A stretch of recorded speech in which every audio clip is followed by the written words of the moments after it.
everybody. So today I am here at the vlog with Sony event and I'm happy to be here. I'm mainly here to check out the RX02, but to my pleasant surprise they have all of their other gear here today, so I'll show you what they've got. Alright, so this is mainly what I came here to see, which is the RX02. So finally get to have a closer look at it. This is a camera that ever since it was first announced, I definitely told myself I needed it. You know, it's like kind of like an action camera with a 1-inch sensor, and like having worked with large sensor cameras for my whole career, I just can't, except for drones, I just can't like the image quality, dynamic range, all that stuff with small sensor cameras. It just doesn't, for me, I just can't stand how it looks in my work. So definitely I'd be very curious to take this on one of my trips. It's because like if you see the state of my A7R2 right now, it is just like so beat up, and I would love to have a camera that I don't need to baby. Looking at all the people who came here, this is definitely the camera that everybody's checking out. It's one everybody's most interested in. And in terms of their marketing as a vlogging camera, it's really hard to beat just for this size. It is a prime lens, so in terms of coverage, it's not as versatile as a normal camera, not as versatile as say the RX106, but the main advantages are it has the same sensor as the RX106, but it has a mic jack. And you can even, just like the RX106, you can connect it to this, it control the rolling, you take a photo with it.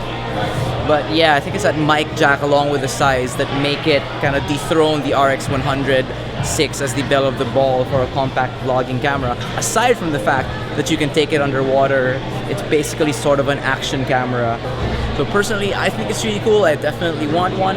It's way more expensive than GoPro or like new Osmo Action, but for the features, it's the only, basically I think the only option on the market that has all of the features that it has. I'm shooting with it in the same settings that I'm using on my A7R2, which is 4K 60 megabits per second. And so now you guys can get a good idea of the quality of it because the footage is right alongside the footage, the 4K footage from my A7R2.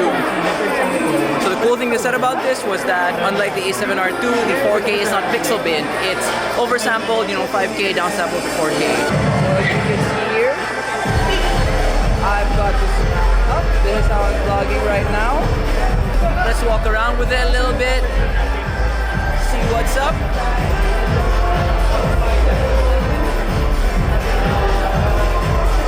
Super cool. So what you're looking at is still the footage from the RX02. Things you can do when you have a screen. I haven't had a flip screen.